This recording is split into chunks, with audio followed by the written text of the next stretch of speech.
नमस्कार विद्यार्थी मित्रांनो, स्वागत आहे तुम्हा सर्वांचं आपल्या यूट्यूब चॅनलवरती। विद्यार्थी मित्रांनो, जिल्हा परिषद भरती 2024 अंतर्गत राज्यातील विविध जिल्हा परिषदांचे निकाल तसेच कागदपत्रे पडताळणी संबंधीचे अधिकृत वेळापत्रक जाहीर होत आहेत। तसेच विद्यार्थी मित्रांनो, ज्यांचे कागदपत्रे पडताळणी पार पडलेली आहे अशा उमेदवारांची अंतिम निवड यादी देखील प्रसिद्ध होत आहेत। पाहूयात सविस्तर या व्हिडिओमध्ये जिल्हा परिषद धाराशिव अंतर्गत अत्यंत महत्त्वाची अपडेट आलेली आहे, ती म्हणजे MPW आरोग्य सेवक पुरुष 40% या पदाकरिता अंतिम निवड यादी प्रसिद्ध करण्यात आलेली आहे। त्यामुळे व्हिडिओ शेवटपर्यंत पहा जेणेकरून तुम्हाला या भरती संदर्भात योग्य माहिती भेटेल। तर पहा विद्यार्थी मित्रांनो, आताची जी काही अपडेट आलेली आहे यामध्ये जिल्हा परिषद धाराशिव यांच्यामार्फत ही अपडेट प्रसिद्ध झालेली आहे। उमेदवारांच्या नावाची अंतिम निवड यादी जी आहे ते प्रसिद्ध करण्यात आलेली आहे। पहा या ठिकाणी MPW 40% document verification after select non select list या ठिकाणी आलेली आहे। ठीक आहे, MPW 40% या पदाकरिता म्हणजेच आरोग्य सेवक 40% या पदाची फायनल निवड यादी जी आहे ते प्रसिद्ध करण्यात आलेली आहे। हे PDF मी डाउनलोड करून घेतो जेणेकरून त्यासंबंधी आपल्याला डिटेल माहिती पाहावयास भेटेल। ठीक आहे, सो या ठिकाणी डेट तुम्ही पाहू शकता 20 सप्टेंबर 2024। ओके, सो ही PDF मी डाउनलोड केलेली आहे। यामध्ये पहा कशा पद्धतीने किती उमेदवारांचं सिलेक्शन किंवा अंतिम निवड यादीमध्ये समावेश करण्यात आलेले आहे ते।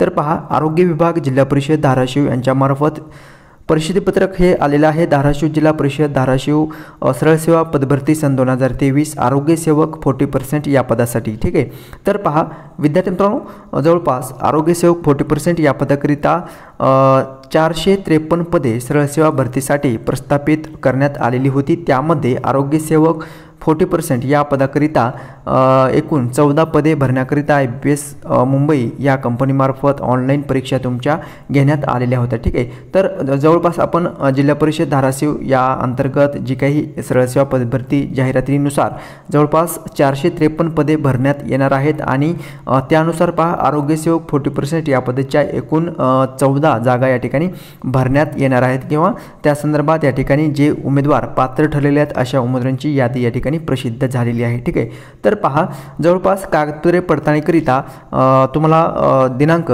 5 सप्टेंबर 2024 रोजी तुमचे कागदपत्रे पडताळणी या ठिकाणी पार पडलेली आहे आणि त्यानुसार कागदपत्रे पडताळणीसाठी बोलवण्यात आलेल्या एकूण 36 उमेदवारांपैकी 33 उमेदवार कागदपत्रे पडताळणीसाठी उपस्थित होते आणि 3 उमेदवार कागदपत्रे पडताळणीसाठी अनुपस्थित होते।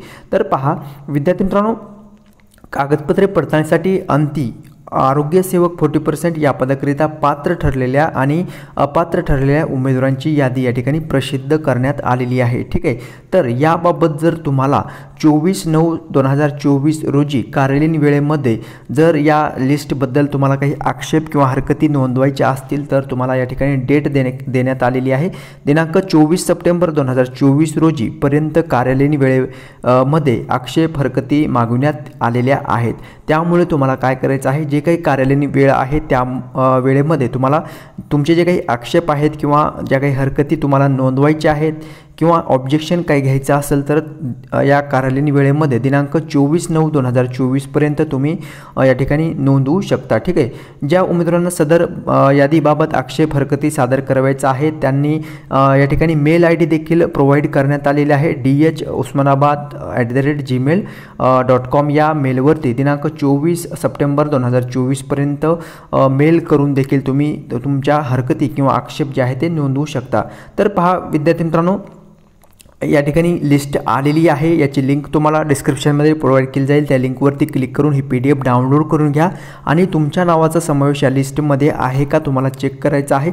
तसेच तुमचं नाव तुम्हाला चेक करताना तुमच्या नावाच्या समोर पात्र आहे की अपात्र आहे हे स्टेटस देखील तुम्हाला पाहायचं आहे। ठीक आहे, आता काही उमेदवार काय होते तर कागदपत्रे पडताळणीसाठी अनुपस्थित राहिलेले होते, त्यामुळे या ठिकाणी अपात्र असे या ठिकाणी रिमार्क जे आहे ते तुम्ही पाहू शकता। ठीक आहे, तर पहा विद्यार्थी मित्रांनो, आता जे कॅन्डिडेट या ठिकाणी अपात्र ठरलेले आहेत किंवा अनुपस्थित राहिलेले आहेत अशा उमेदवारांसाठी जे कॅन्डिडेट ज्या उमेदवारांचं नाव वेटिंगवरती आहेत अशा उमेदवारांचं देखील या ठिकाणी प्रोबेबली चान्स असणार आहे। ठीक आहे, सो काही जण काय असतात इतरही जिल्हा परिषदेसाठी अप्लाय केलेले असेल त्या जिल्हा परिषद इतर जिल्हा परिषदमध्ये त्यांची देखील जर निवड झालेली असेल तर हे पद जे आहे ते वॅकंट राहतात आणि त्या अशा जागांवरती काही जणांनी ऑप्टिंग आउट देखील केलेलं असतं, त्यामुळे ह्या जागा काय असतात राखीव किंवा वॅकंट राहिलेल्या असतात, त्यामुळे वेटिंगवरती जे उमेदवार आहेत त्यांना संधी या ठिकाणी दिली जाऊ शकते। ठीक आहे,